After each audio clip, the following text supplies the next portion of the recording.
Hi guys, my name is Ange, and if you know me and if you've been following me on my Instagram, you'd know that I've been reading a lot. I'm on my 22nd book this quarantine, and that may not be such a big number to some people, but for me, it definitely is. And today I'm going to be sharing with you my top 5 favorite books for the year 2020.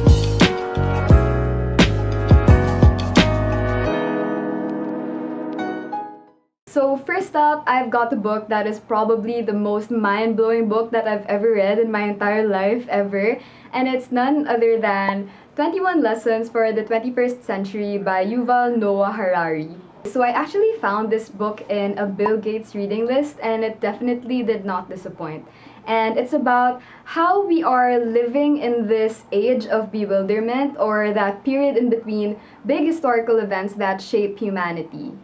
This book actually talked about a lot of things. It talked about technology, artificial intelligence, forms of government, religion, education, and all of these other facets of society, and it did so in a very seamless way. And it was able to thread all of these ideas together to form a very smooth and cohesive read. One thing that I really loved about this book was that it talked about how to process information in this age where everything is right at our fingertips. So, information is very, very accessible now more than ever, and the danger of misinformation is very, very real also because there are a lot of factors that go into what we see and how we see things that actually don't affect us directly, whether that be the sources of news that we choose to patronize or believe in, like the types of people we follow on social media, and most especially the types of people we surround ourselves with. It also talks about finding clarity in this incredibly noisy social landscape that we are in, and the importance of discussing opposing ideas and also being open minded in general.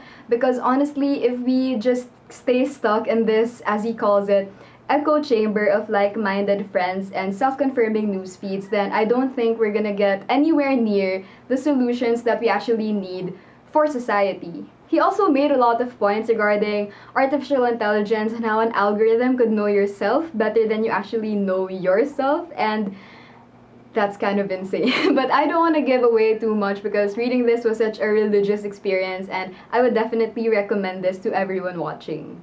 Moving on to book number 2, we've got something that actually played a key role in my spiritual journey, and it's called A New Earth by Eckhart Tolle. So the basic premise of this book is how humans are living with this natural dysfunction that fear, greed, and anger are what controls our actions and creates these adverse situations in our lives. But in reality, there is a delusions in our consciousness that creates these negative emotions, and it's called the egoic mind. So fear, greed, and anger are just outputs of your egoic mind that in turn control your actions in these heat of the moment spurts of anger and whatnot. Okay, so you know when you're angry and then you say all of these very hurtful words, and then a few minutes later you calm down and it's like you regret everything you said when you were angry. So what was happening is that when you were angry, you were in a state of unconsciousness because the egoic mind was at work and it was controlling all of your actions.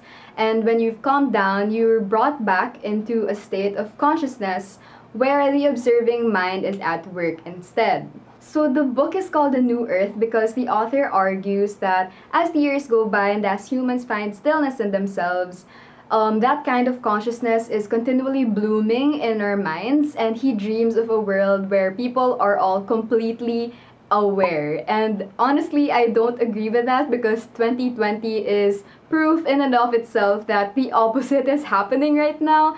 But aside from that, I find this book really, really personal because the author's writing style feels so like it feels like he knows what I'm going through. Like honestly, I bookmarked so many pages because I resonated with a lot of them. And yeah, it was a very, very life-changing read for me, and definitely recommend this to everyone also. Moving on to book number 3, we've got another non-fiction read, and it is Man's Search for Meaning by Viktor Frankl.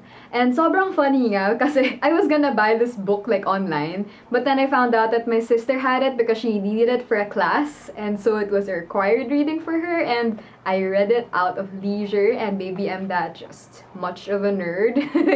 Man's Search for Meaning is actually one of the most influential books, especially for Stoic philosophy, and it's about this psychologist named Viktor Frankl who was imprisoned in the Nazi concentration camps in World War II.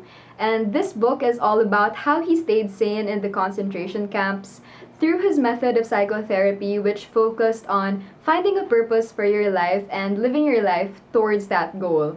This book actually reminds me a lot of the movie Shawshank Redemption, and not just because of the prison like element to it, but because the author Viktor Frankl is a lot like Andy Dufresne, and I also loved how this book talked about how you're not supposed to find a meaning for your life, but rather give a meaning to your life. So that way you're not just running around like a blind chicken trying to find the meaning to all of this, but you're not wasting your energy and all of that, but then you're living your life and giving your everything to the present moment.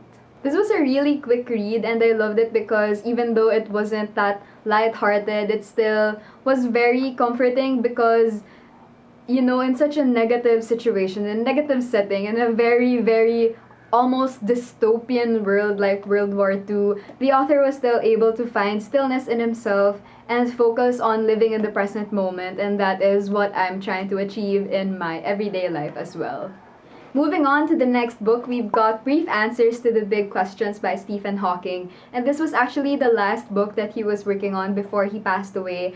And his family was able to pull it together and publish it for him, which I think is really, really nice.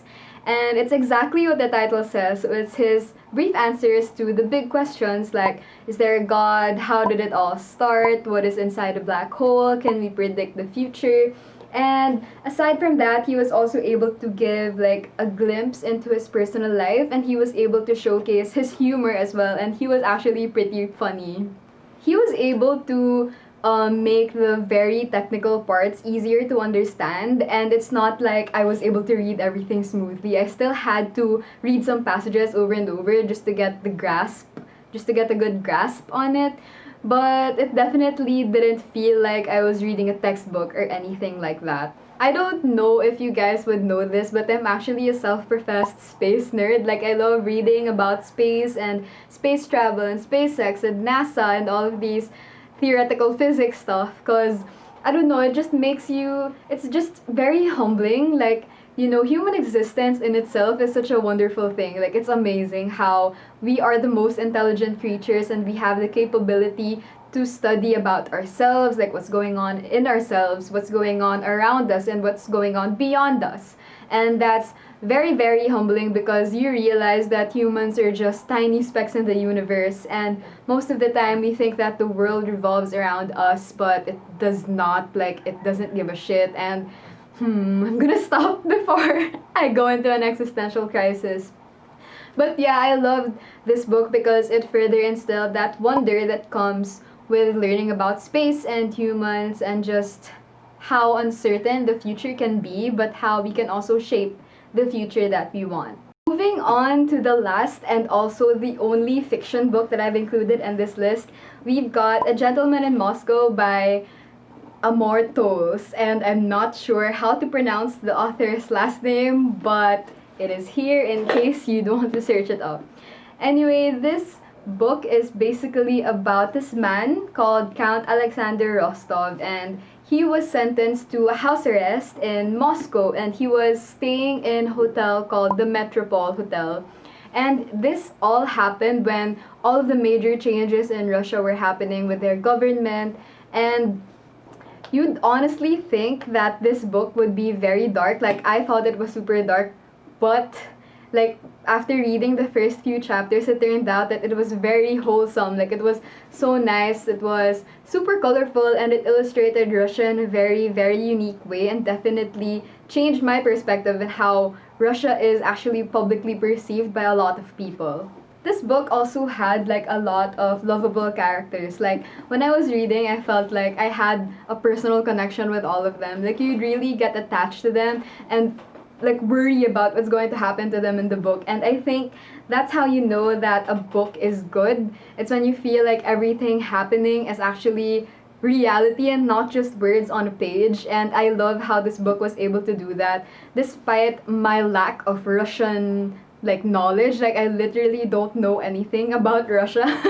And I think that this book was definitely not what I expected out of historical fiction, but it was definitely a pleasant surprise. And I also loved how it included some metaphorical life advice, and not only just about personal stuff, but also about how a country is run, how there are selfish leaders out there, and everything like that.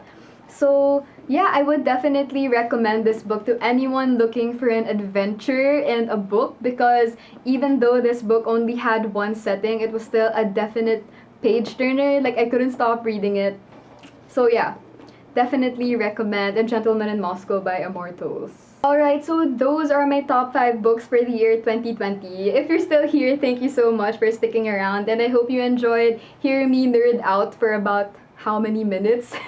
But anyway, if you haven't already, please do subscribe to my channel and leave a like down below and comment your favorite book of the year and your book recommendations, because I'd also love to hear about what you found great this year, all of your great reads this year, and I'd love to add them to my list as well.